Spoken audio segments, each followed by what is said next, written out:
আমরা জানি যে হজের ফরজ হচ্ছে তিনটি। এর ভিতরে প্রথমটা হচ্ছে এহরাম পরিধান করা এবং তালবিয়া পাঠ করা, 2 নাম্বার হচ্ছে উকুফে আরাফা করা, 3 নাম্বার হচ্ছে তাওয়াফে জিয়ারা করা অর্থাৎ কাবা ঘরকে 7 চক্কর দেওয়া। বিসমিল্লাহির রহমানির রহিম।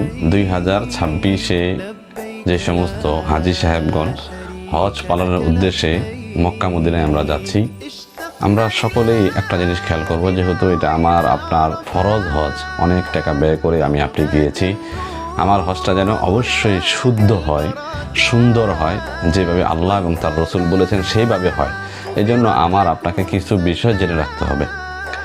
1 নম্বর বিষয় হচ্ছে যে আপনি যে হজটা করতেছি, এই হজের ফরজ কয়টি এবং হজের ওয়াজিব কয়টি। আপনি জানি যে হজের বা যে কোনো আরকান বা যে কোনো ইবাদতের যদি ফরজ ছুটে যায় তাহলে সেই ইবাদত নষ্ট হয়ে যায়, আর ওয়াজিব ছুটে গেলে দম দেওয়ার সুযোগ আছে।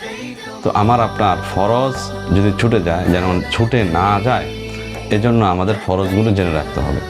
আমরা জানি যে হজের ফরজ হচ্ছে 3টি, অর্থাৎ আমরা যেই হজ পালন করার জন্য যাচ্ছি, অনেকে আছে যারা বড় হজ ছোট হজ বলে না।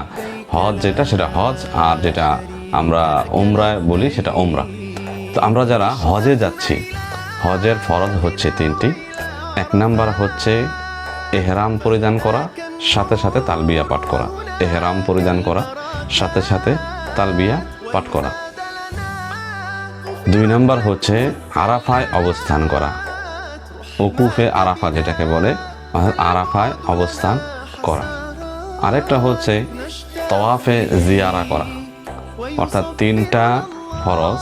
এর ভিতরে প্রথমটা হচ্ছে এহরাম পরিধান করা এবং তালবিয়া পাঠ করা, 2 নাম্বার হচ্ছে উকুফে আরাফা করা, 3 নাম্বার হচ্ছে তাওয়াফে জিয়ারা করা অর্থাৎ কাবা ঘরকে 7 চক্কর দেওয়া। এই 3টি হচ্ছে ফরজ।